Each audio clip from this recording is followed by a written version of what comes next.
আকাশের বিশালতা তারি গড়া, যার প্রেমে সব কিছু মাতোয়ারা।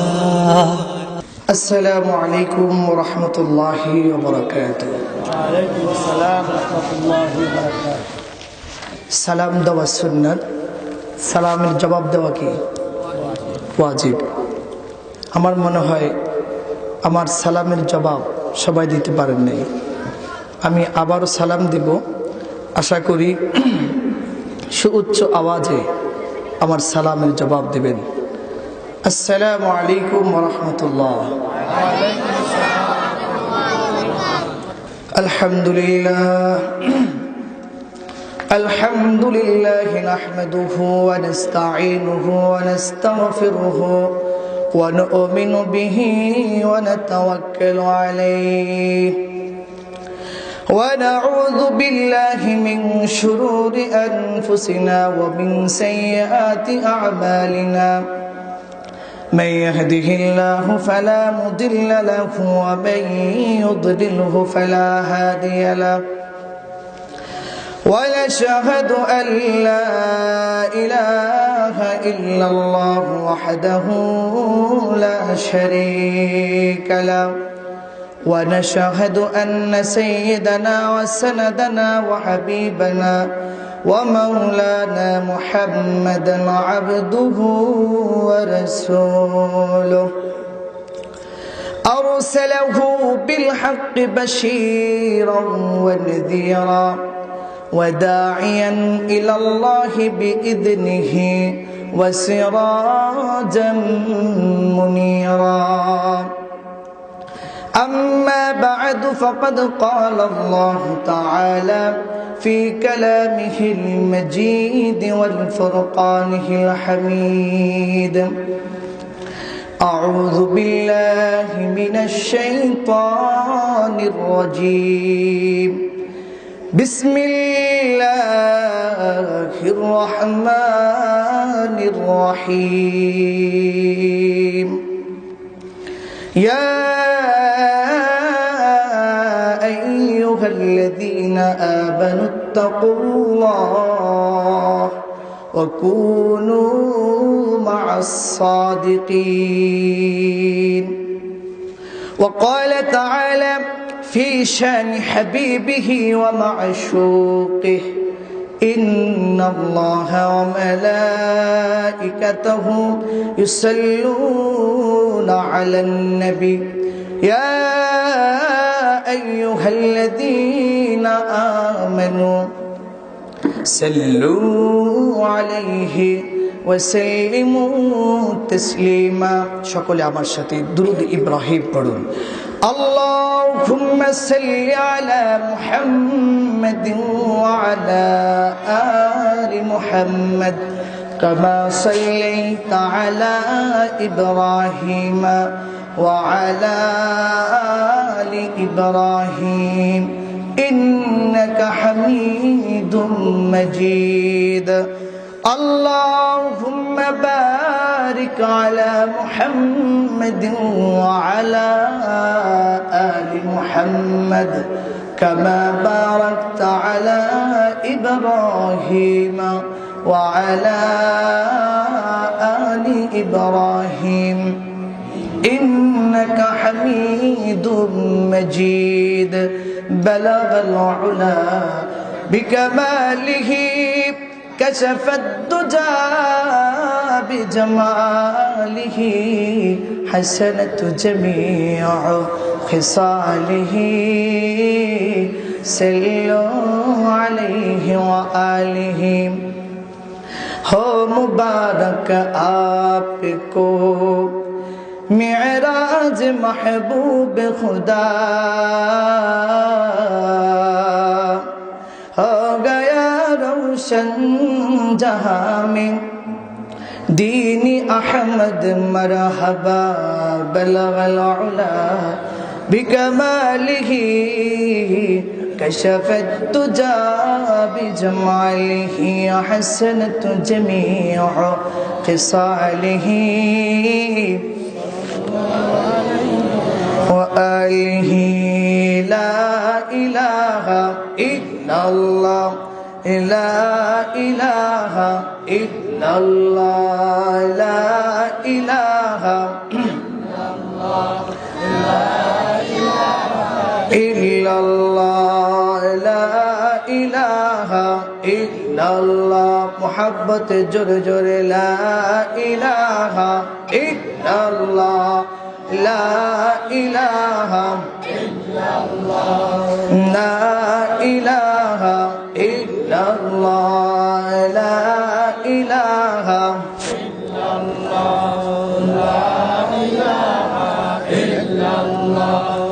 আল্লাহ আল্লাহ আল্লাহ আল্লাহ আল্লাহ আল্লাহ আল্লাহ আল্লাহ আল্লাহ আল্লাহ আল্লাহ আল্লাহ क्या मुबारक नाम है अल्लाह अल्लाह क्या मुबारक नाम है अल्लाह अल्लाह मुमिनों का काम है अल्लाह अल्लाह अल्लाह अल्लाह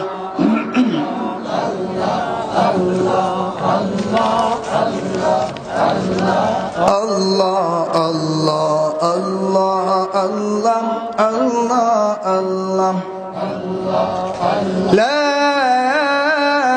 ilaha illallah Muhammadur Rasulullah sallallahu alayhi wa sallam Alhamdulillah হরিশপুরা Uttarpara যুব সমাজের উদ্যোগে দ্বিতীয় বার্ষিক ওয়াজ ও দোয়ার মাহফিলের শ্রদ্ধাভাজন সম্মানিত সভাপতি জনাব আলহাজ নূর আহমেদ সাহেব, প্রধান মেহমান, প্রধান বক্তা, বিশিষ্ট ইসলামী চিন্তাবিদ, প্রখ্যাত মুফাসসিরে কোরআন মাওলানা মুফতি হেদায়েতুল্লাহ আজাদী সাহেব, বিশেষ অতিথি হিসেবে উপস্থিত আছেন হাফিজ মাওলানা মুফতি রেজাউল করিম মাহমুদী সাহেব, আমার আগেও যারা বয়ান করেছেন আলহামদুলিল্লাহ, শাকপুর কেন্দ্রীয় জামে মসজিদের সম্মানিত খতিব হযরত মাওলানা আবুল বাসার সাহেব,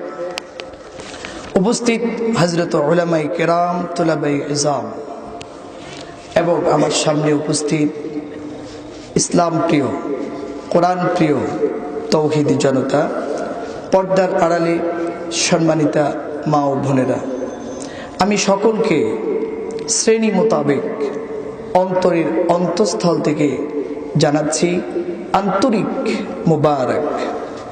সবটুকুন শুকরিয়া, সবটুকুন প্রশংসা শুধুমাত্র কেবলমাত্র একমাত্র আল্লাহ সুবহানাহু ওয়া তাআলার জন্য, যিনি আমাদেরকে অত্যন্ত দয়া করে, মায়া করে, মহাব্বত করে, ভালোবেসে হাজার হাজার মানুষ থেকে নির্বাচন করে তথাপিও আজকের এই মুহতি জলসায়, কোরআনের মাহফিলে, জান্নাতের বাগানে, উলামায়ে কেরামের নেক সুহবতে অল্প সময়ের জন্য হলেও আশার বসার কোরআন এবং সুন্নাহ থেকে অতীব মহামূল্যবান কিছু নসিহত বলার ও শোনার তৌফিক দান করেছেন।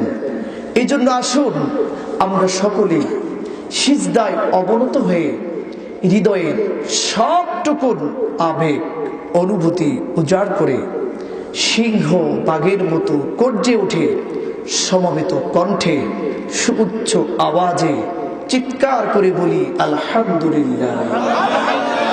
আরো জোরে আওয়াজ করে বলেন আলহামদুলিল্লাহ।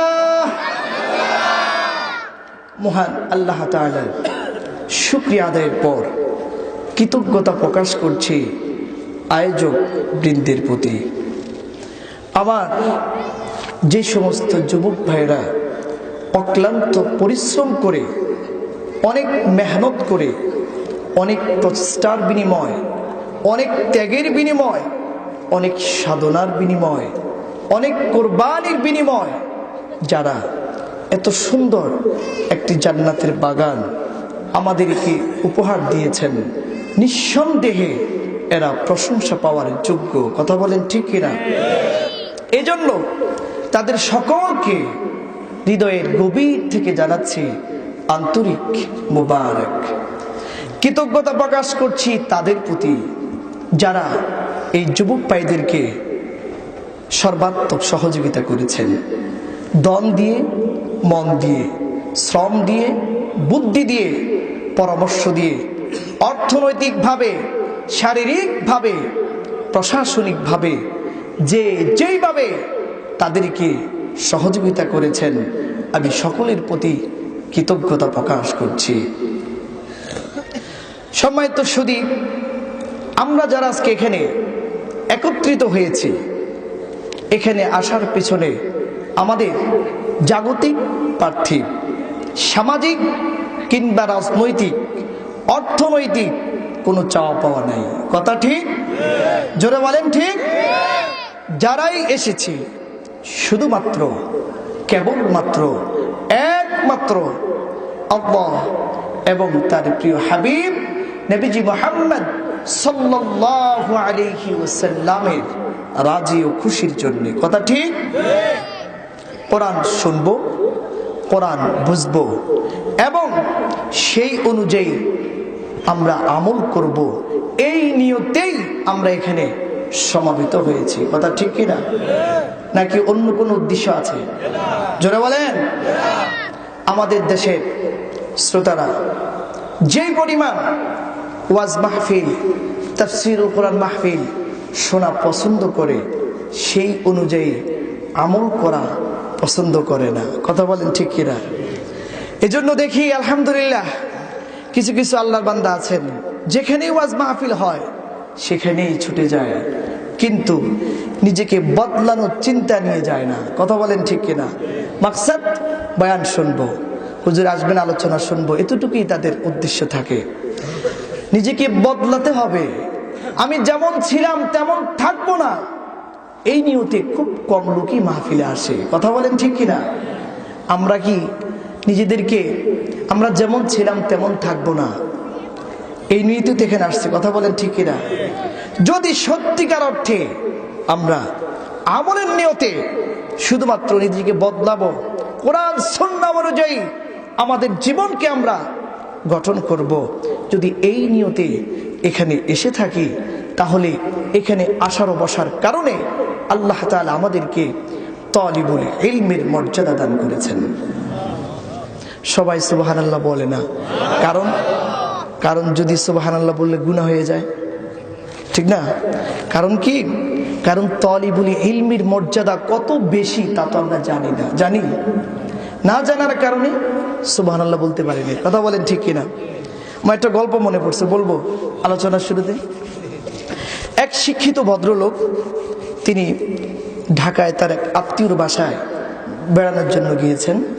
তো যাওয়ার পরে তিনি রাস্তা হারিয়ে ফেলেছেন। তো এক অশিক্ষিত ভদ্রলোককে জিজ্ঞেস করলো, ভাই, তাজমহল রোডের ব্লক সি রোডটা কোন দিকে? তো বললো যে এই তো সামনে গিয়ে তো হাতের বামে। তো শিক্ষিত ভদ্রলোক তিনি বললেন থ্যাংক ইউ। কি বললেন? তো অশিক্ষিত ভদ্রলোক, সে তো কখনো ইংরেজি শিখে নাই, আর থ্যাংক ইউ এর মর্মার্থ তার জানা ছিল না। সে চিন্তায় পড়ে গেল, এটা আবার কি বললো থ্যাংক ইউ। অনেকক্ষণ ধরে সে চিন্তা করতেছে, এটা কি ভালো না মন্দ, আমার কি প্রশংসা করলো না আমাকে গালি দিল, এই নিয়ে অনেকক্ষণ গবেষণা করলো। তো তার মাথায় ধরতেছে না। অবশেষে সে বলে, থাক যাজ্ঞা, যদি ভালো হয় তত ভালো, আর যদি মন্দ হয় তো তোমার 14 গোষ্ঠীর থ্যাংক ইউ। কি বলে? তোমার 14 গোষ্ঠীকে থ্যাংক ইউ। আসলে কি মনে বুঝছে থ্যাংক ইউর মর্মার্থ কি? বুঝে নেই। কথা বলেন ঠিক কিনা? তো যাই হোক, আমরা তালিবুল ইলমের মর্যাদা কত বেশি তা আমরা জানি না, যার কারণে সুবহানাল্লাহর আওয়াজ আসে নাই। কথা বলেন ঠিক কিনা? এখন আমি তালিবুল ইলমের মর্যাদা সম্পর্কে শুধুমাত্র একটা হাদিস বলবো। আপনাদের সুবহানাল্লাহর আওয়াজটা এমন হওয়া চাই যে ইতিপূর্বে ইয়ার চাইতে জোরে আর কখনো আওয়াজই করেন নাই। রাজি আছেন সবাই? বলেন রাজি আছেন? রাসূলুল্লাহ সাল্লাল্লাহু আলাইহি ওয়াসাল্লাম বলেন, ওয়াইন্নাল মালাইকাতা লাতাদউ আজনিহাতিহা রিদাল লিতালিবুল ইলম ওয়াস্তাগফিরু লাহু মান ফিস সামাওয়াতি ওয়াল আরদ হাত্তাল হিতানি ফিল মা। কোন ইলম শিক্ষার্থী, কোরআন শিক্ষার্থী, কোন মুমিন বান্দা যখন ঘর থেকে বের হয়ে যায়, আল্লাহর রহমতের ফেরেশতাগণ, আল্লাহর নূরের ফেরেশতাগণ তাদের কদমের নিচে, তাদের পায়ের নিচে তাদের নূরের পাখাগুলো বিছিয়ে দেন। আরো জোরে বলে সুবহানাল্লাহ। শুধু তাই নয়, ويستغفر له من في السماوات والأرض حتى الحيطان في الماء। আল্লাহ নবী, বিশ্ব নবী, নবীদের নবী আমার মুহাম্মদ সাল্লাল্লাহু আলাইহি ওয়াসাল্লাম তিনি ইরশাদ করেন, শুধু তাই নয়, আসমান এবং জমিনের মধ্যে যা কিছু আছে, নদী এবং সমুদ্রের মধ্যে যত মাছ আছে, গর্তের মধ্যে যত পিপীলিকা আছে, এক কথায় কুল কায়নাতের সমস্ত মাখলুকাত সেই ইলম শিক্ষার্থী বান্দার জন্য আল্লাহর দরবারে ক্ষমা প্রার্থনা করতে থাকে। একজন তালিবুল ইলমের মর্যাদা, দাম কম না বেশি? জোরে বলেন, কম না বেশি? আমাদের দেশের এমপি মন্ত্রীরা যখন কোনো অনুষ্ঠানে যায়, কোনো প্রোগ্রামে যায়, তাদের পায়ের নিচে লাল গালিচার সংবর্ধনা দেওয়া হয়। কথা বলেন ঠিক কিনা? আচ্ছা, আপনারা বলেন এই লাল গালিচাগুলো কি দিয়ে তৈরি করা, বলেন তো? পচা পাট, পচা রশি। কথা বলেন ঠিক কিনা? কিন্তু একজন তালিবুল ইলমের মর্যাদা কত বেশি! আল্লাহু আকবার! যে তাদের পায়ের নিচে আল্লাহর রহমতের ফেরেশতাগণ তাদের পাখাগুলো বিছিয়ে দেন। সুবহানাল্লাহ। সুতরাং যদি আমরা এখানে আমল নিয়ে এসে বসতে পারি, তো আল্লাহ তাআলা আমাদেরকে তালিবুল ইলমের মর্যাদায় সমাসীন করবেন। সুবহানাল্লাহ। এই যে আমরা আল্লাহর কোরআনের জন্য আমাদের মূল্যবান সময়টুকুন কোরবানি করলাম, এটা কোনো দিন বৃথা যেতে পারে না। কথা বলেন ঠিক কিনা? কারণ আল্লাহর নবী বলেছেন, যে ব্যক্তি কোরআনকে মহব্বত করবে, কোরআনকে ভালোবাসবে, কোরআনকে আলিঙ্গন করবে, কোরআনকে সামনে দেখাবে, এই কোরআন, ওই ব্যক্তি কোনোদিন আল্লাহর জাহান্নামে যাবে না। আর যে ব্যক্তি কোরআনকে পৃষ্ঠ প্রদর্শন করবে, কোরআনকে পিছন দেখাবে, ওই ব্যক্তি কোনোদিন আল্লাহর জান্নাতে যাবে না। নাউজুবিল্লাহ বলেন। আমার কথা নয়, বিশ্বনবী বলেছেন, মান জাআলাল কুরআনা আমামা ওয়া'দাহু ইলাল জান্নাহ ওয়া মান জাআলাহু খালফা যাহরিহি সাকাহু ইলাল্লাহ। যে ব্যক্তি কোরআনকে মহব্বত করবে, কোরআনকে ভালোবাসবে, কোরআনকে বুকের সাথে জড়িয়ে নেবে, এই কোরআনকে আলিঙ্গন করবে, কাল হাসরের ময়দানে কঠিন মুসিবতের দিনে এই কোরআন তাদেরকে টেনে টেনে আল্লাহর জান্নাত পর্যন্ত পৌঁছে দিবেন। বলেন সুবহানাল্লাহ। আর যে হতভাগা, যেই দুর্ভাগা, যে কপাল পোড়া এই কোরআনের বিরোধিতা করবে, কোরআনের বিরুদ্ধাচরণ করবে, এই কোরআনকে পৃষ্ঠ প্রদর্শন করবে, কোরআনকে পিছন দেখাবে, এই কোরআন তাদেরকে টেনে টেনে আল্লাহর জাহান্নামে নিয়ে যাবে। নাউজুবিল্লাহ বলেন। সুতরাং আমাদের ভাগ্য অত্যন্ত সুপ্রসন্ন যে আমরা কোরআনকে আলিঙ্গন করেছি। কথা বলেন ঠিক কিনা? আমাদের মতো বহু মানুষ আছে যারা এত বরকতি, এত দামি মজমা আসতে পারেনি। কথা বলেন ঠিক কিনা? রাস্তাঘাটে ঘুরতেছে, দোকানপাটে, চায়ের দোকানে বসে বসে মূল্যবান সময় নষ্ট করতেছে, কোরআনের মাহফিলে আসার মতো সৌভাগ্য তাদের হয় নাই। কথা বলেন ঠিক কিনা? আমাদের মতো বহু মানুষ বাসায় শুয়ে রয়েছে। কথা বলেন ঠিক কিনা? অথবা বাসায় বসে বসে অযথা সময় নষ্ট করতেছে, গল্প গুজব করতেছে, কোরআন তাদেরকে স্পর্শ করতে পারে নাই। কথা বলেন ঠিক কিনা? যারা এখনো মাহফিল আসতে পারেন নাই, তাদের সকলকে বলবো, বিনয়ের সাথে বলছি, মাহফিল এখানে প্রতিদিন হবে না, প্রতিদিন এখানে কোরআনের মেলা জমবে না। যারা এই মূল্যবান সময়টুকু নষ্ট করতেছেন, মেহেরবানি করে আপনারা সকলেই মাহফিলে চলে আসুন। মা বোনদেরকে বলবো, আপনারা আপনাদের গুরুত্বপূর্ণ কাজগুলো সেরে মাহফিল শোনার জন্য আপনারা মনোযোগী হয়ে যান। একজন পুরুষও যেন আজকে বাসায় থাকতে না পারে, সকলকে আপনি মাহফিলে পাঠিয়ে দেন। আপনি যদি চান আপনার সন্তানটা ভালো হয়ে যাক, আপনি যদি চান আপনার স্বামী ভালো হয়ে যাক, তাহলে মেহেরবানি করে আপনার সন্তান, আপনার স্বামী, আপনার ভাই তাদেরকে বুঝিয়ে মাহফিলে পাঠিয়ে দেন। যারা এদিক সেদিক ঘোরাফেরা করছেন, আমি সকলকে বিনয়ের সাথে অনুরোধ করছি আপনারা মাহফিলে চলে আসুন। সম্মানিত উপস্থিতি, আমি আপনাদের সামনে পবিত্র কালামে হাকিমের 114টি সূরার মধ্যে 9 নম্বর সূরা সূরাতুত তাওবার 119 নম্বর আয়াতে কারিমা তেলাওয়াত করেছি। এই আয়াতটিকে আবর্তন করে নির্ভরযোগ্য মুফাসসির এবং মুহাদ্দিসদের দৃষ্টিকোণ থেকে অল্প কিছু সময় আলোচনা করব, যদি আল্লাহ সুবহানাহু ওয়া তাআলা আমাকে তৌফিক দান করেন। সকলে বলুন আল্লাহুম্মা আমিন। এই আয়াতে কারিমাতে আল্লাহ তাআলা বলেন, ইয়া আইয়ুহাল্লাযীনা আমানুত্তাকুল্লাহ, হে ঈমানদারগণ তোমরা আল্লাহকে ভয় করো, ওয়া কুনু মা'আস সাদিকিন, এবং সত্যবাদীদের দলভুক্ত হও। এই আয়াতে কারিমাতে আল্লাহ তাআলার দুটো নির্দেশ। কয়টি নির্দেশ? আপনাদের কি মনোযোগ আছে? কোরআনের আলোচনা শুনে আপনারা অভ্যস্ত আছেন তো ইনশাআল্লাহ? তাহলে মনোযোগ সহকারে শুনেন, ইনশাআল্লাহ আশা করি কিছু ফায়দা হবে। এই আয়াতে কারিমাতে মূলত আল্লাহ তাআলার দুটো নির্দেশ। কয়টি নির্দেশ বলেন? দুইটি নির্দেশ। প্রথম নির্দেশ ইত্তাকুল্লাহ, তোমরা আল্লাহকে ভয় করো। দ্বিতীয় নির্দেশ ওয়াকুনু মা'আস সাদিকিন, এবং সত্যবাদীদের দলভুক্ত হও। সত্যবাদীদের, আমরা এই দুটো নির্দেশকে সামনে রেখে আমরা কথা বলবো ইনশাআল্লাহ। আল্লাহ তাআলার প্রথম নির্দেশ ইত্তাকুল্লাহ, আল্লাহকে ভয় করো। আল্লাহ তো এই কথা বলতে পারতেন, ইত্তাকুনি, আমাকে ভয় করো। আল্লাহ বলছেন আল্লাহকে ভয় করো। কাকে ভয় করো? আল্লাহকে ভয় করো। আল্লাহ তাআলা এই কথা কেন বলছেন জানেন?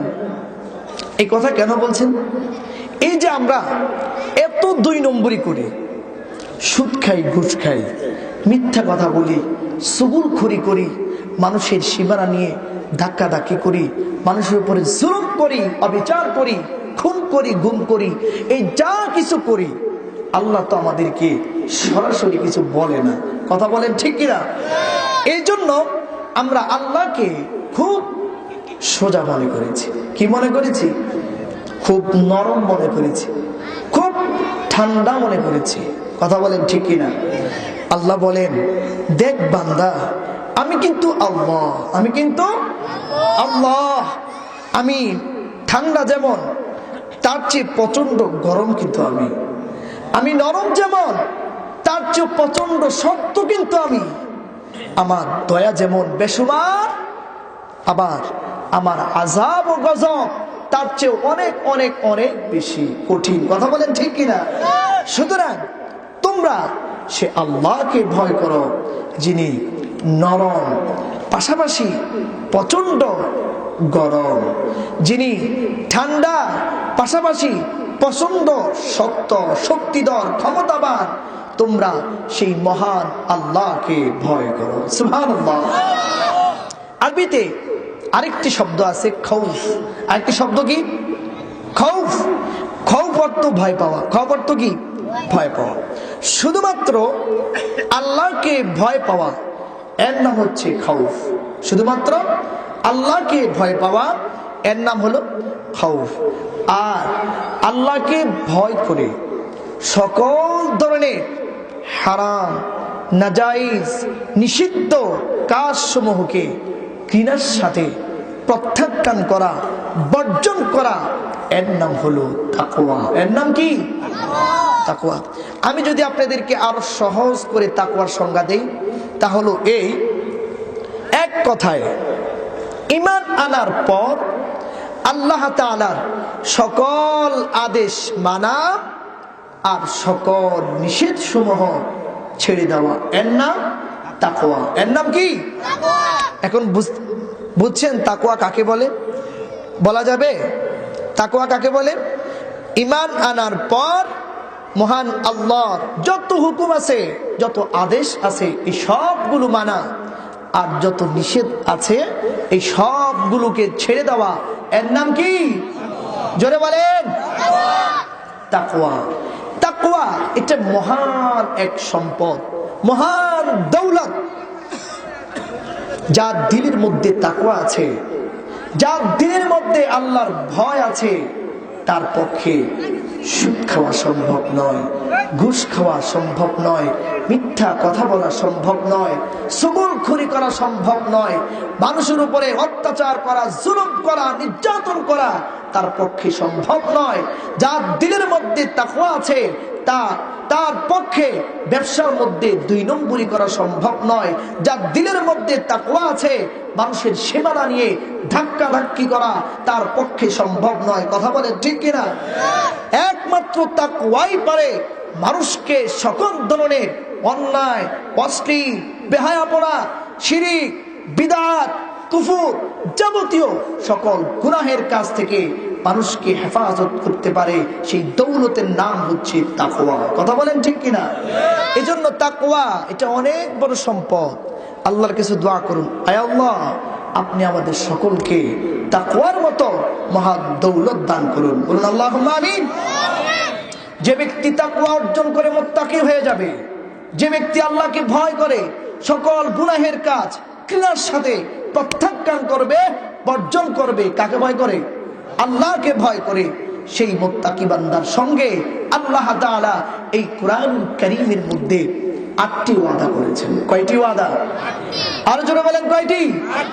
স্বামী তার স্ত্রীর চুক্তি ভঙ্গ করতে পারে, স্ত্রী তার স্বামীর চুক্তি ভঙ্গ করতে পারে, পিতা তার পুত্রের চুক্তি ভঙ্গ করতে পারে, ভাই তার ভাইয়ের চুক্তি ভঙ্গ করতে পারে, বন্ধু তার বন্ধুর চুক্তি ভঙ্গ করতে পারে। কিন্তু যিনি মালিকুল আমলাক, যিনি কুল কায়নাতের মালিক, যিনি আসমান এবং জমিনের মালিক, তিনি তার বান্দার সাথে কৃত একটি ওয়াদাও ভঙ্গ করবে না। কথা বলেন ঠিক কিনা? তাহলে যে ব্যক্তি আল্লাহকে ভয় করে গুনাহের কাজ ছেড়ে দিবে, ভালো কাজগুলো আঁকড়িয়ে ধরবে, সেই ব্যক্তির সাথে আল্লাহর কয়টি ওয়াদা? জোরে বলেন কয়টি? ওয়াজ কিন্তু মুখস্থ করতে হবে। আর আপনারা যদি আমার সাথে কথা না বলেন তাহলে কিন্তু আমি আলোচনা করতে পারবো না। পারবেন সবাই কথা বলতে ইনশাআল্লাহ? মুত্তাকি বান্দার সঙ্গে আল্লাহর ওয়াদা কয়টি? 8টি। শুনবেন সবাই 8টা ওয়াদা। ধৈর্য আছে সবার ইনশাআল্লাহ? মুত্তাকি বান্দার সঙ্গে আল্লাহ তাআলা 8টি ওয়াদা করেছেন। 1 নম্বর ওয়াদা, 1 নম্বর চুক্তি, যে ব্যক্তি আল্লাহকে ভয় করে মুত্তাকি হয়ে যাবে, যে ব্যক্তি আল্লাহকে ভয় করে যাবতীয় সকল গুনাহের কাজ ছেড়ে দিয়ে ভালো কাজগুলোকে আঁকড়িয়ে ধরবে, সেই মুত্তাকি বান্দার সঙ্গে আল্লাহ 1 নম্বর চুক্তি হলো যাবতীয় সকল ধরনের বিপদ আপদ, বালা মুসিবত থেকে হেফাজত করার দায়িত্বটা আল্লাহ তার নিজ হাতে নিয়ে নেবেন। সুবহানাল্লাহ। আল্লাহ রাব্বুল আলামিন বলেন, ওয়া ইন তাসবিরু ওয়া তাত্তাকু লা ইয়াদুররুকুম কাইদুহুম শাইআ। যে ব্যক্তি হৃদয় থেকে আল্লাহকে ভয় করে মুত্তাকি হয়ে যাবে, পরহেজগার হয়ে যাবে, সমস্ত গুনাহের কাজগুলো ছেড়ে দিবে, সেই মুত্তাকি বান্দার সঙ্গে আল্লাহ রাব্বুল আলামিনের 1 নম্বর ওয়াদা, যাবতীয় বিপদ আপদ বালা মুসিবত থেকে আল্লাহ হেফাজত করবেন। সুবহানাল্লাহ। এই মুসলমান, আল্লাহ রাব্বুল আলামিন যদি চান কাউকে হেফাজত করবেন, তাম দুনিয়ার মানুষ মিলে তার কোনো ক্ষতি করতে পারবে? জোরে আওয়াজ করে বলেন পারবে? আল্লাহ যদি চান কারো ক্ষতি করবে, তাম দুনিয়ার মানুষ মিলে সেই ক্ষতির হাত থেকে বাঁচাতে পারবে? জোরে আওয়াজ করে বলেন পারবে? আল্লাহ রাব্বুল আলামিন বলেন, কুলিল্লাহুম্মা মালিকাল মুলক তু'তিল মুলকা মান তাশা وتنزع الملك ممن تشاء وتعز من تشاء وتذل من تشاء بيدك الخير إنك على كل شيء قدير। ও আল্লাহর নবী মুহাম্মদ সাল্লাল্লাহু আলাইহি ওয়াসাল্লাম, আপনি বলে দেন, तमाम দুনিয়ার মালিক হলাম আমি আল্লাহ। আমি আল্লাহ যাকে ইচ্ছা তাকে ক্ষমতা দেই, যার থেকে ইচ্ছা তার থেকে আবার ক্ষমতা ছিনিয়ে নেই। সমস্ত ইজ্জতের মালিক আমি আল্লাহ। আমি আল্লাহ যাকে ইচ্ছা তাকে ইজ্জত দান করি, আমি আল্লাহ যার থেকে ইচ্ছা তাকে আবার বেইজ্জতি করি, জিল্লতি দেই। বিয়াদিকাল খাইর, সমস্ত ভালো এবং মন্দ এই সব কিছু হলো আমি মাবুদের হাতে। ইন্নাল্লাহা আলা কুল্লি শাইইন কাদির, সমস্ত ক্ষমতার মালিক হলেন আল্লাহ। কথা বলেন ঠিক কিনা? এই মুসলমান ইমানদার, এই আয়াতের ব্যাখ্যায় মুফাসসিরিন কেরাম লিখেছেন, ও মুসলমান, তামাম দুনিয়ার মানুষ মিলে আপনার আমার ততটুকু উপকার করতে পারবে, ততটুকু উপকার করতে পারবে যতটুকু মহান আল্লাহ তাআলা চান। কথা বলেন ঠিক কিনা? তামাম দুনিয়ার মানুষ মিলে আপনার আমার ততটুকু ক্ষতি করতে পারবে, ততটুকু ক্ষতি করতে পারবে যতটুকু ক্ষতি মহান আল্লাহ তাআলা চান। কথা বলেন ঠিক কিনা?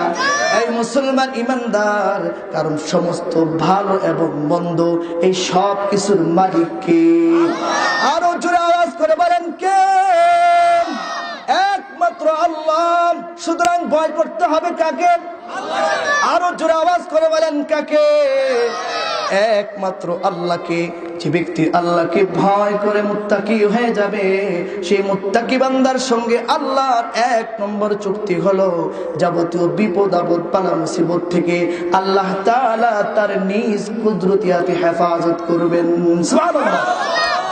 একটা দৃষ্টান্ত দিব, আল্লাহ যে হেফাজত করে বান্দাকে, হাজারো দৃষ্টান্ত আছে, সময় তো কম, সব তো আর বলা যাবে না। খলিফাতুল মুসলিমিন হযরত ওমর রাদিয়াল্লাহু তাআলা আনহু এর শাসনামলে তিনি একটি বাহিনী গঠন করলেন রোমের সম্রাটের নিকট প্রেরণ করার জন্য ইসলামের দাওয়াত নিয়ে। সেই বাহিনীর প্রধান হলেন আব্দুল্লাহ ইবনে হুযায়ফা রাদিয়াল্লাহু তাআলা আনহু।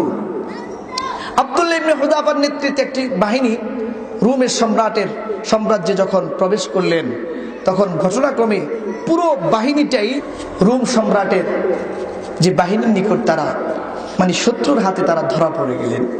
পুরো বাহিনীটাকে রোম সম্রাটের সামনে নিয়ে আসা হলো। আনার পরে রোমের সম্রাট মুসলমানদের সেনাপ্রধান, মুজাহিদ দলের সেনাপ্রধান আব্দুল্লাহ ইবনে হুযায়ফাকে একটি লোভনীয় প্রস্তাব তিনি পেশ করলেন যে, আব্দুল্লাহ, তুমি যদি তোমার ধর্ম ইসলামকে ছেড়ে দিয়ে যদি আমাদের ধর্ম খ্রিস্টান ধর্মকে গ্রহণ করো, তাহলে তোমাকে আমার রাজত্বের অংশীদার বানাবো। সে মনে করেছে হয়তোবা আরবের মরুভূমির লোক, অর্থনৈতিক সমস্যা তো আছেই, ঠিক মতো খাওয়া দাওয়া খাইতে পারে না। হ্যাঁ, যদি এরকম একটি লোভনীয় প্রস্তাব দেওয়া যায়, হয়তোবা প্রভাব প্রতিপত্তি কিংবা সম্পত্তির লোভে পড়ে সে হয়তোবা তার ঈমানটাকে ছেড়ে দিয়ে আমাদের ধর্ম গ্রহণ করবে। কিন্তু আপনারা বলেন, যে রাসূলুল্লাহ সাল্লাল্লাহু আলাইহি সাল্লামের সান্নিধ্য লাভ করেছে, যার মধ্যে কোরআন এবং হাদিসের শিক্ষা আছে, যারা একমাত্র আল্লাহকে ভয় করে, তারা কি কোনোদিন অর্থ সম্পত্তি প্রভাব প্রতিপত্তি এগুলোর লোভে পড়ে তার ঈমানকে বিসর্জন দিতে পারে? আব্দুল্লাহ ইবনে হুযায়ফা তিনি ঘৃণা ভরে বাদশার এই প্রস্তাবকে তিনি সাথে সাথে নাকচ করে দিলেন। বাদশার মেজাজ খারাপ হয়ে গেল যে আমার প্রস্তাবটা সে এইভাবে মুখের উপরে ছেড়ে দিল। বাহিনীকে নির্দেশ দিলেন, তাকে ফাঁসির মঞ্চে নিয়ে যাও, তীরের আঘাতে আঘাতে তাকে হত্যা করো। আব্দুল্লাহ ইবনে হুযায়ফাকে ফাঁসির মঞ্চে নিয়ে যাওয়া হলো। তাকে হত্যা করার জন্য নানান সরঞ্জামাদি এই সব কিছু তৈরি করা হচ্ছে। কিন্তু আশ্চর্যের বিষয় হলো, আব্দুল্লাহ ইবনে হুযায়ফা তিনি মোটেও বিচলিত নন, একদম স্বাভাবিকভাবে তিনি দাঁড়িয়ে আছেন। শুধু তাই নয়, আবার তিনি মুস্কি মুস্কি হাসতেছেন। সুবহানাল্লাহ, মুস্কি মুস্কি হাসতেছেন। এই দৃশ্য দেখে বাদশাহ হতবাক হয়ে গেলেন। বাদশাহ আশ্চর্য হয়ে গেলেন যে কি ব্যাপার, যার চোখের সামনে মৃত্যু নৃত্য করতেছে, একটু পরে যার জীবন প্রদীপ নিভে যাবে, দুনিয়ার আলো বাতাস থেকে যে বঞ্চিত হবে, এমন মুহূর্তে একটা লোক স্বাভাবিকভাবে দাঁড়িয়ে থাকতে পারে? আবার হাসতেছে। বাদশাহ আশ্চর্য হয়ে গেলেন, এরকম দৃশ্য সে আর কখনো দেখে নাই। আবার ভিতরে ভিতরে মেজাজটাও খারাপ হয়ে গেছে যে শাস্তিটা মনে হয় খুব কম হয়েছে। এই কারণে তার বাহিনীকে নির্দেশ দিলেন, দাঁড়াও, তাকে এইভাবে হত্যা করলে চলবে না, একটি কাজ করো, একটা বড় পাতিলের ব্যবস্থা করো। কি করো? বড় পাতিলের ব্যবস্থা করো। বাদশাহ নির্দেশ মোতাবেক বড় একটা পাতিল নিয়ে আসা হলো। সেই পাতিলের মধ্যে পানিকে প্রচন্ডভাবে ফুটানো হলো, গরম করা হলো। আব্দুল্লাহ ইবনে হুযাফা একজন সাথীকে সেই প্রচন্ড গরম পানির মধ্যে ছেড়ে দেওয়া হলো। আব্দুল্লাহ ইবনে হুযাফা দাঁড়িয়ে দাঁড়িয়ে দেখছেন, অবলোকন করছেন, কিন্তু তারপরও আব্দুল্লাহ ইবনে হুযাফা মোটেও বিচলিত নন, মোটেও বিচলিত নন। স্বাভাবিকভাবে তিনি দাঁড়িয়ে আছেন। আব্দুল্লাহ ইবনে হুযাফা স্বাভাবিকভাবে দাঁড়িয়ে আছেন। সম্রাট এবার আবারও আব্দুল্লাহকে প্রস্তাব দিলেন, হে আব্দুল্লাহ, এখনো সময় আছে, বলো ইসলামটাকে ছাড়বে কি ছাড়বে না? এখনো সময় আছে, বলো আমাদের খ্রিস্টান ধর্মকে গ্রহণ করবে কিনা? যদি না করো তাহলে তোমার সাথীর যে অবস্থা হয়েছে তোমার কিন্তু সেই একই অবস্থা হবে। আব্দুল্লাহ ইবনে হুযাফা বলেন, রে সম্রাট, তুমি রোম সাম্রাজ্যের অধিপতি,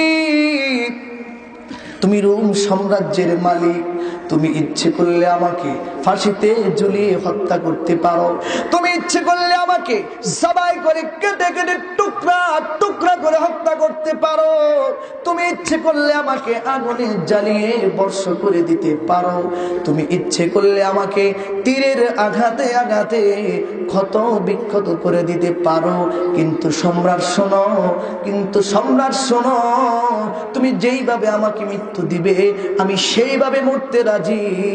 তারপরও আমি যে ইসলামকে গ্রহণ করেছি, তারপরও আমি যে মালিকের কালিমা গ্রহণ করেছি, তারপরও আমি যে মালিককে আমার হৃদয় স্থান দিয়েছি, একটা মুহূর্তের জন্য, একটা সেকেন্ডের জন্য আমি আমার মালিককে বলতে পারবো না।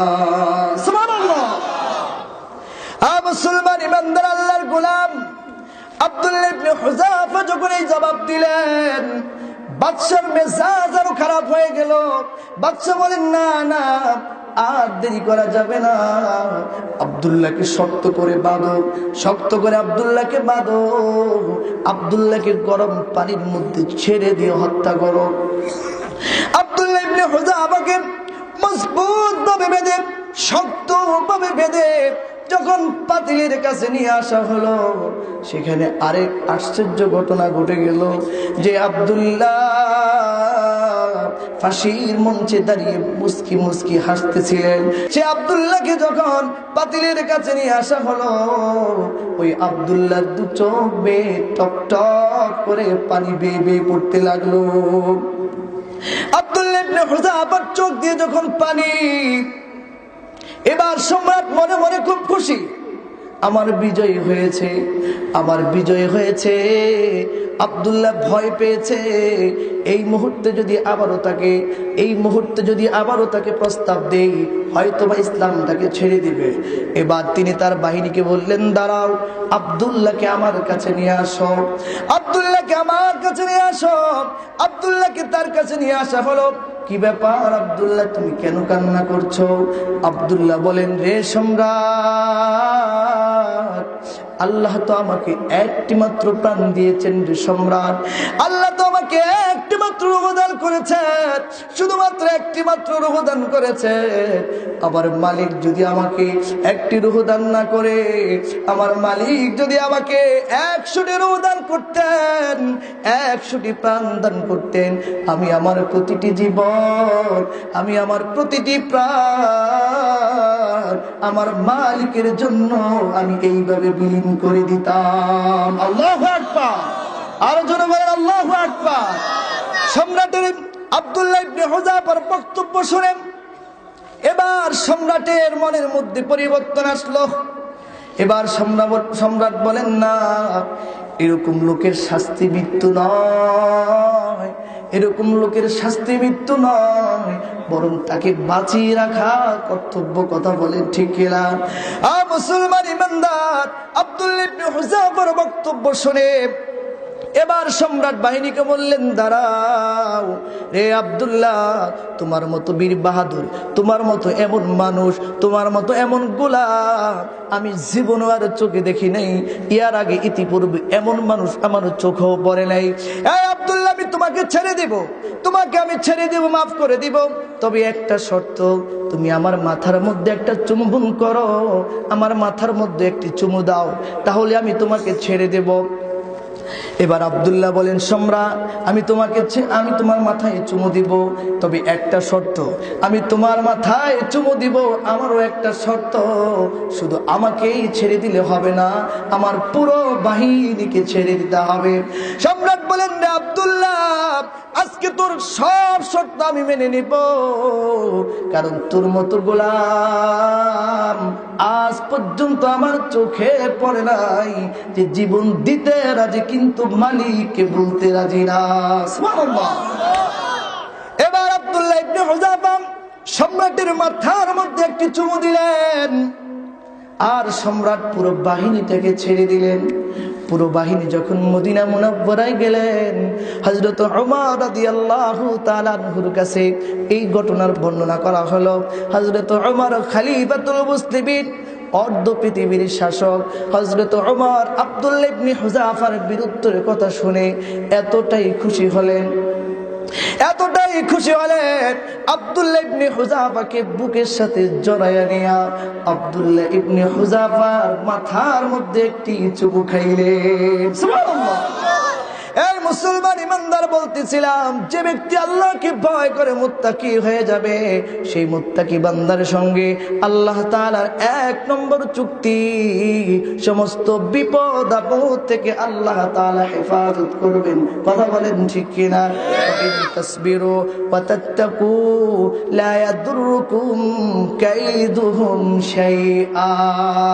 ও মুসলমান ইমানদার, যে ব্যক্তি হৃদয় থেকে আল্লাহকে ভয় করে সব গুনাহের কাজ ছেড়ে দিবে, সুদ ছেড়ে দিবে, ঘুষ ছেড়ে দিবে, জিনা ছেড়ে দিবে, ব্যভিচার ছেড়ে দিবে, অন্যায় অপরাধ ছেড়ে দিবে, মিথ্যা কথা ছেড়ে দিবে, চুগলখড়ি ছেড়ে দিবে, সমস্ত অন্যায় কাজগুলো ছেড়ে দিবে, আর ভালো ভালো কাজগুলোকে আঁকড়ে ধরবে, নামাজ পড়বে, রোজা রাখবে, পর্দা মোতাবেক চলবে, সত্য কথা বলবে, হালাল ব্যবসা করবে, সেই মুত্তাকি বান্দার সঙ্গে আল্লাহ তাআলার 2 নম্বর চুক্তি হলো জান্নাতে যাওয়ার জন্য যতটুকু নেক আমল দরকার আল্লাহ রাব্বুল আলামিন তার জন্য তা সহজ করে দিবেন। সুবহানাল্লাহ বলেন। শুধু তাই নয়, তার জীবনের গুনাহগুলো আল্লাহ ক্ষমা করে দিবেন। আল্লাহ রাব্বুল আলামিন বলেন, ইয়া আইয়ুহাল্লাযীনা আমানুত্তাকুল্লাহ ওয়া কুলু কওলান সাদীদা। হে ঈমানদারগণ, তোমরা আল্লাহকে ভয় করো। কাকে ভয় করো? আরো জোরে বলেন, কাকে ভয় করো? যে আল্লাহু আকবার। আল্লাহ তাআলা বলেন, হে ঈমানদারগণ, তোমরা আল্লাহকে ভয় করো। তার মানে হলো পরহেজগার হয়ে যাও, তার মানে হলো গুনাহের কাজ ছেড়ে দাও, অন্যায়ের মূলক কাজ ছেড়ে দাও, আর ওয়াকুলু কওলান সাদীদা, এবং সোজা কথা বলো। কি কথা বলতে বলেছেন? জোরে বলেন, সোজা কথা বলো। আর মুসলমান ইমানদার, আজকে আমাদের সমাজে সোজা কথা বলার লোকের খুব অভাব। কথা বলেন ঠিক কিনা? কেউ সোজা কথা বলতে পারে না। মসজিদের ইমাম সাহেব, তিনি সোজা কথা বলতে পারে না, কারণ মুতাল্লির ভয়, সভাপতির ভয়, সেক্রেটারির ভয়, এলাকার প্রতাপশালী লোকদের ভয়, যদি চাকরিটা চলে যায়। এই কারণে ইমাম সাহেব সোজা কথা বলতে পারে না। আমার দেশের অধিকাংশ পীর সোজা কথা বলতে পারে না। যদি সোজা কথা বললে মুরিদ ছুটে যায়। কথা বলেন ঠিক কিনা? ভয় আছে না নাই? আছে। ও মুসলমান যারা বক্তা আছেন আমাদের মতো, সবাই হক কথা, সোজা কথা বলতে পারে না, কারণ পরের বছরের দাওয়াত যদি ঠিক না থাকে। কথা বলে ঠিক কিনা? এই ভয় আছে না নাই? এই মুসলমান, আমরা যারা সাধারণ মানুষ আছি, আমরাও কিন্তু সোজা কথা বলতে পারি না। কথা বলেন ঠিক কিনা? হামলা মামলার ভয়, জেল জুলুমের ভয়, নির্যাতনের ভয়, এমপি মন্ত্রীর ভয়, চেয়ারম্যান মেম্বারের ভয়, এলাকার প্রতাপশালী ব্যক্তিদের ভয়। অনেক সময় সত্যকে জানার পরেও সত্যকে মিথ্যা দিয়ে ঢাকার চেষ্টা করি। কথা বলেন ঠিক কিনা? এই মুসলমান, এই সমস্ত চিন্তা থাকলে তো আর সোজা কথা বলা যায় না। কথা বলেন ঠিক কিনা? সোজা কথা কাকে বলে জানেন? যেই কথার মধ্যে কোনো বক্রতা নাই, যেই কথার মধ্যে কোনো অস্পষ্টতা নাই, যেই কথার মধ্যে পিঠ বাঁচাবার কোনো ইচ্ছে নাই, যেই কথা হবে শুধুমাত্র কেবলমাত্র দ্বীনের পক্ষে, কোরআনের পক্ষে, হাদিসের পক্ষে, ইনসাফ প্রতিষ্ঠার পক্ষে যেই কথা হবে সেটাই হলো সিধা কথা। কথা বলেন ঠিক কিনা? এই মুসলমান, এই জন্য আল্লাহ রাব্বুল আলামিন এখানে আগে বলেছেন, ইয়া আইয়ুহাল্লাযীনা আমানুত্তাকুল্লাহ, হে ঈমানদারগণ তোমরা আল্লাহকে ভয় করো। যে আল্লাহকে ভয় করে সে আর কাউকে ভয় করে না। কথা বলে ঠিক কিনা? যে কাউকে ভয় করে না তার পক্ষে কেবলমাত্র সোজা কথা বলা, সিধা কথা বলা সম্ভব। কথা বলেন ঠিক কিনা? যে ব্যক্তি আল্লাহকে ভয় করে সত্য কথা বলবে, যে ব্যক্তি আল্লাহকে ভয় করে সিধা কথা বলবে, আল্লাহ রাব্বুল আলামিন জান্নাতে যাওয়ার জন্য যতটুকু নেক আমল দরকার আল্লাহ তাআলা তা সংশোধন করে দিবেন। ইউসলিহ লাকুম আ'মালাকুম ওয়া ইয়াগফির লাকুম যুনুবাকুম। আল্লাহ বলেন ইউসলিহ লাকুম, সংশোধন করে দিব, আ'মালাকুম তোমাদের আমলগুলোকে, ওয়া ইয়াগফির লাকুম যুনুবাকুম এবং তোমাদের পিছনের জিন্দেগীর সকল গুনাহগুলো ক্ষমা করে দিব। সুবহানাল্লাহ। ইন্নাল্লাহা গফুরুর রহিম, নিশ্চয়ই আল্লাহ অনেক দয়াবান ক্ষমাশীল। কথা বলে ঠিক কিনা? এটা মুত্তাকি বান্দার সঙ্গে আল্লাহর কয় নম্বর চুক্তি? জোরে বলেন কয় নম্বর? 2 নম্বর চুক্তি। ও মুসলমান ঈমানদার, যে ব্যক্তি আল্লাহকে ভয় করে, যে ব্যক্তি আল্লাহকে ভয় করে মুত্তাকি হয়ে যাবে, যে ব্যক্তি আল্লাহকে ভয় করে পরহেজগার হয়ে যাবে, সেই মুত্তাকি বান্দার সঙ্গে আল্লাহ রাব্বুল আলামিনের 3 নম্বর চুক্তি হলো আল্লাহ তাআলা ইহজগতে এবং পরজগতে দুনো জাহানে আল্লাহ তাআলা তার মর্যাদাকে আকাশ চুম্বি করে দিবেন। সুবহানাল্লাহ বলেন। তার মর্যাদাকে আল্লাহ বাড়াইয়া দিবেন। আল্লাহ রাব্বুল আলামিন বলেন, ইন্না আকরামাকুম ইনদাল্লাহি আতকাকুম, নিশ্চয়ই তোমাদের মধ্যে সবচেয়ে বেশি সম্মানিত হলো তারা যারা আল্লাহকে ভয় করে মুত্তাকি হয়ে গেছে। আমরা মনে করেছি যার অনেক টাকা আছে, যার অনেক বাড়ি আছে, যার অনেক গাড়ি আছে, যে অনেক সুন্দর, যার অনেক ডিগ্রি আছে, যার অনেকগুলো সার্টিফিকেট আছে, সে অনেক সম্মানিত, সে অনেক দামি। কথা বলেন ঠিক কিনা? আর মুসলমান ঈমানদার, ভালো করে কথাগুলো বুঝেন। সম্মানিত হওয়ার জন্য সম্পদের দরকার নাই, গাড়ি বাড়ির দরকার নাই, অনেক ডিগ্রির দরকার নাই, অনেক টাকা পয়সার দরকার নাই। সম্মানিত হতে হলে একটা সম্পদের প্রয়োজন। তার নাম কি? জোরে বলেন তাকওয়া। তার নাম কি? যে ব্যক্তি আল্লাহকে ভয় করবে, তাকওয়ার মতো মহান দৌলত যার দিলের মধ্যে থাকবে, আল্লাহর ওয়াদা। আল্লাহর কি? আল্লাহর ওয়াদা। আল্লাহ তাআলা আসমানে জমিনে সব জায়গায় তার মর্যাদাকে আল্লাহ বাড়িয়ে দিবেন। সুবহানাল্লাহ বলেন। একটা দৃষ্টান্ত দিব। হযরত বিলালের নাম আপনারা শুনেছেন। কথা বলেন ঠিক কিনা? হযরত বিলাল রাদিয়াল্লাহু তাআলা আনহু এত কালো ছিলেন, কালো তো কালো, জনমের কালো। কথা বলেন ঠিক কিনা?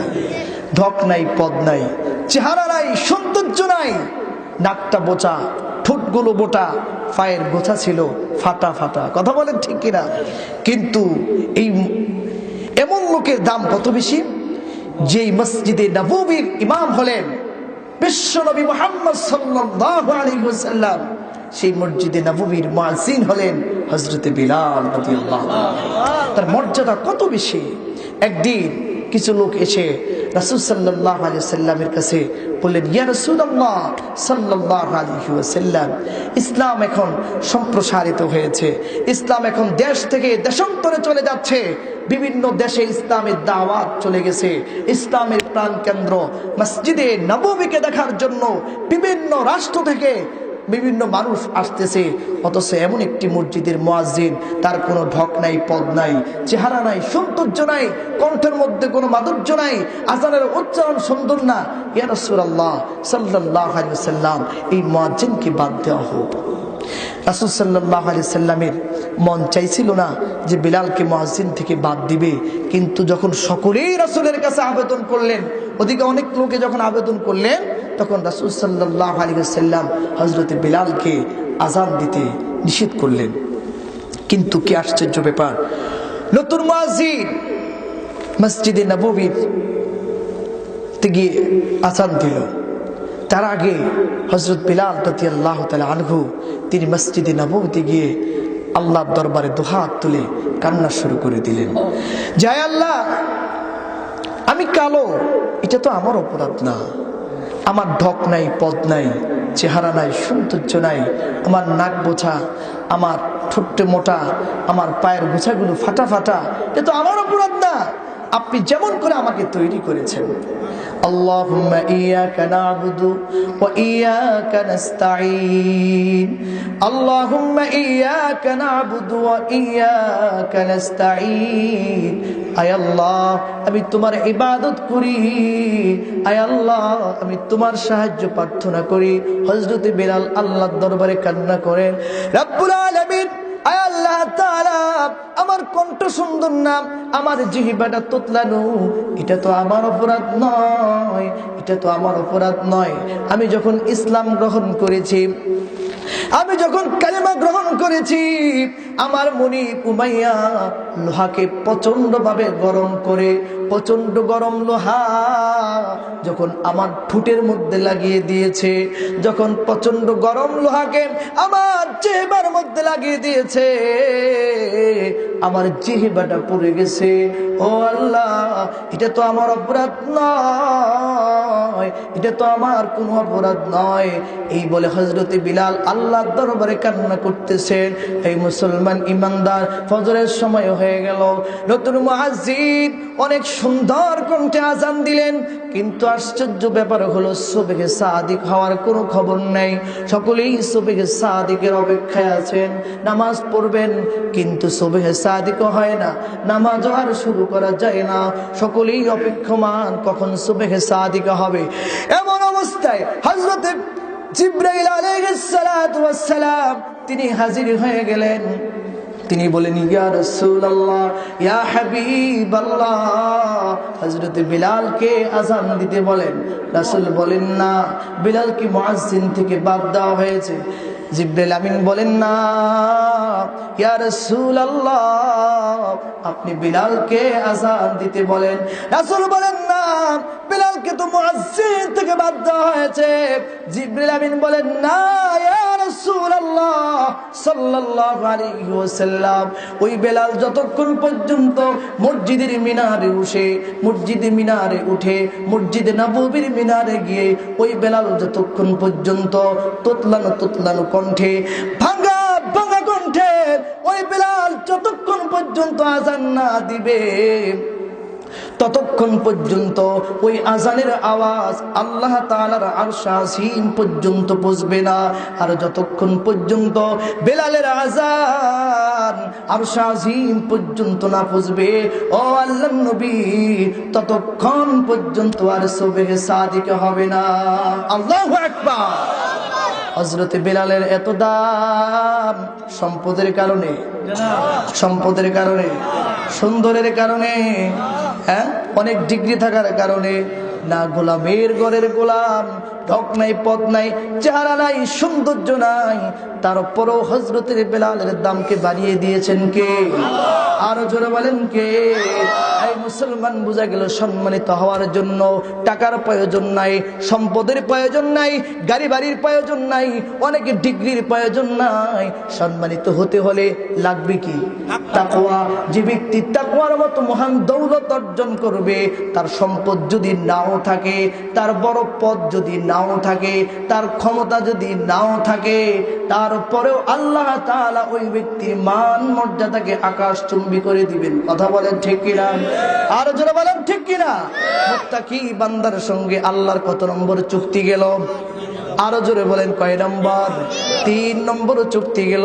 এই মুসলমান মুত্তাকিকে, মুত্তাকিকে যে আল্লাহকে ভয় করে সব গুনাহের কাজ ছেড়ে দিয়েছে, সব গুনাহের কাজ, তার নাম মুত্তাকি। আর যে মুত্তাকি তার সঙ্গে আল্লাহর কয় চুক্তি শুনলেন? কয়টা? 3টা। মুত্তাকি বান্দার সঙ্গে আল্লাহর 4র্থ নম্বর চুক্তি হলো যে ব্যক্তি আল্লাহকে ভয় করে গুনাহের কাজ ছেড়ে দিবে, আল্লাহকে ভয় করে সকল নিষিদ্ধ কাজ ছেড়ে দিবে, ভালো কাজগুলোকে আঁকড়ে ধরবে, সেই মুত্তাকি বান্দার সঙ্গে আল্লাহর 4র্থ নম্বর চুক্তি হলো আল্লাহ তাআলা তাকে তার ভালোবাসার নিগুড় বন্ধনে আবদ্ধ করে নেবেন। সুবহানাল্লাহ। আল্লাহ রাব্বুল আলামিন বলেন, ইন্নাল্লাহা ইউহিব্বুল মুত্তাকিন। আল্লাহু আকবার। যে ব্যক্তি আল্লাহকে ভয় করে মুত্তাকি হয়ে যাবে, সেই মুত্তাকি বান্দার সঙ্গে আল্লাহর 4র্থ নম্বর চুক্তি, আল্লাহ তাআলা তাকে তার ভালোবাসার নিগুড় বন্ধনে আবদ্ধ করে নেবেন। এই মুসলমান, আল্লাহর ভালোবাসার দরকার আছে না নাই? বলেন আছে না নাই? এই মুসলমান, বউয়ের ভালোবাসা পাওয়ার জন্য কতই না কষ্ট করি। কথা বলে ঠিক কিনা? সন্তানের ভালোবাসা পাওয়ার জন্য কত কষ্ট করি, হ্যাঁ? প্রেমিকার ভালোবাসা পাওয়ার জন্য কত কষ্ট করি, বন্ধুর ভালোবাসা পাওয়ার জন্য কত কষ্ট করি। কথা বলে ঠিক কিনা? এই মুসলমান, আল্লাহর ভালোবাসার দরকার আছে না নাই? আল্লাহর ভালোবাসা পেতে হলে গুনার কাজ ছাড়তে হবে। রাজি আছেন সবাই? সুদ ছাড়তে হবে, ঘুষ ছাড়তে হবে, জিনা ব্যভিচার ছাড়তে হবে, মানুষের সাথে অন্যায় অপরাধ ছেড়ে দিতে হবে, মিথ্যা কথা ছেড়ে দিতে হবে, চুগলখুরি ছেড়ে দিতে হবে, গীবত করা, শিকায়াত করা, এই সব কিছু ছেড়ে দিতে হবে। যদি আপনি আল্লাহকে ভয় করে সব গুনাহের কাজগুলো ছেড়ে দিয়ে শুধুমাত্র আল্লাহকে ভয় করে মুত্তাকি হয়ে যান, আল্লাহর ওয়াদা, আল্লাহর ওয়াদা, আল্লাহ বলেন নিশ্চয়ই আমি ওই বান্দাকে সবচেয়ে বেশি ভালোবাসি। সুবহানাল্লাহ। মুত্তাকি বান্দার সঙ্গে আল্লাহর 5ম নম্বর চুক্তি হলো যে ব্যক্তি আল্লাহকে ভয় করে মুত্তাকি হয়ে যাবে, সেই মুত্তাকি বান্দার সঙ্গে আল্লাহর 5ম নম্বর চুক্তি হলো দুনিয়ার বিছানা ছাড়ার আগে আল্লাহ জান্নাতের সুসংবাদ দিয়ে দিবেন। সুবহানাল্লাহ বলেন। আর জোরে বলেন সুবহানাল্লাহ। আল্লাহ রাব্বুল আলামিন বলেন, লাকুমুল বুশরা ফিল হায়াতিদ দুনিয়া ওয়া ফিল আখিরাহ। যে ব্যক্তি আল্লাহকে ভয় করে সব গুনাহের কাজ ছেড়ে দিবে, অন্যায় অপরাধগুলো কাজগুলো ছেড়ে দিয়ে ভালো কাজগুলো বেছে বেছে করতে থাকবে, আল্লাহ রাব্বুল আলামিনের রহমতের ফেরেশতার মাধ্যমে ওই বান্দাকে মৃত্যুর আগেই আল্লাহ তাআলা জান্নাতের সুসংবাদ দিয়ে দিবেন। সুবহানাল্লাহ। যে ব্যক্তি আল্লাহকে ভয় করে মুত্তাকি হয়ে যাবে, সেই ব্যক্তির সঙ্গে আল্লাহ তাআলার 6ষ্ঠ নম্বর চুক্তি হলো, 6 নম্বর চুক্তি হলো আল্লাহ তাআলা তাকে জাহান্নাম থেকে নিষ্কৃতি দেওয়ার ওয়াদা করেছেন, জাহান্নাম থেকে হেফাজত করবেন, এই ওয়াদা আল্লাহ তাআলা করেছেন। আল্লাহ তাআলা বলেন, তুম্মা নুনাজ্জিল্লাযীনা তাকাউ ওয়া নাযারুয যালিমিনা ফিহা জিসিয়া। আল্লাহু আকবার। যে ব্যক্তি আল্লাহকে ভয় করে মুত্তাকি হয়ে যাবে, আল্লাহকে ভয় করে গুনাহের কাজগুলো ছেড়ে দিবে, সেই মুত্তাকি বান্দার সঙ্গে আল্লাহ রাব্বুল আলামিনের 6 নম্বর চুক্তি হলো আল্লাহ রাব্বুল আলামিন তাকে জাহান্নাম থেকে নিষ্কৃতি দেওয়ার ওয়াদা করেছেন। এই মুসলমান ইমানদার, যে ব্যক্তি আল্লাহকে ভয় করে মুত্তাকি হয়ে যাবে, সেই মুত্তাকি বান্দার সঙ্গে আল্লাহর 7ম নম্বর চুক্তি হলো আল্লাহ রাব্বুল আলামিন সেই মুত্তাকিকে আল্লাহ তাআলা জান্নাত দান করবেন। বলেন সুবহানাল্লাহ। আরো জোরে বলেন সুবহানাল্লাহ। আল্লাহ রাব্বুল আলামিন বলেন, وسارعوا إلى مغفرة من ربكم وجنة عرضها السماوات والأرض أعدت للمتقين الله أكبر আল্লাহ তাআলা বলেন, রে গোলাম, তোমরা দ্রুতগামী হও, তোমরা দ্রুত অগ্রসর হও তোমাদের রবের ক্ষমার দিকে। ইলা মাগফিরাতিম মির রাব্বিকুম, তোমাদের রবের ক্ষমার দিকে তোমরা দ্রুত অগ্রসর হও, দ্রুতগামী হও, দ্রুত ধাবমান হও। ওয়া জান্নাতিন আরদুহাস সামাওয়াতু ওয়াল আরদ, এবং সেই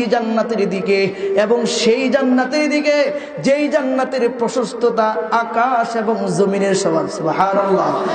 এই মুসলমান ইমানদার, এমন একটি জান্নাত আল্লাহ রাব্বুল আলামিন তৈরি করেছেন শুধুমাত্র কেবলমাত্র তার পেয়ারা বান্দা মুত্তাকিদের জন্য। সুবহানাল্লাহ বলেন, উইদ্দাত লিল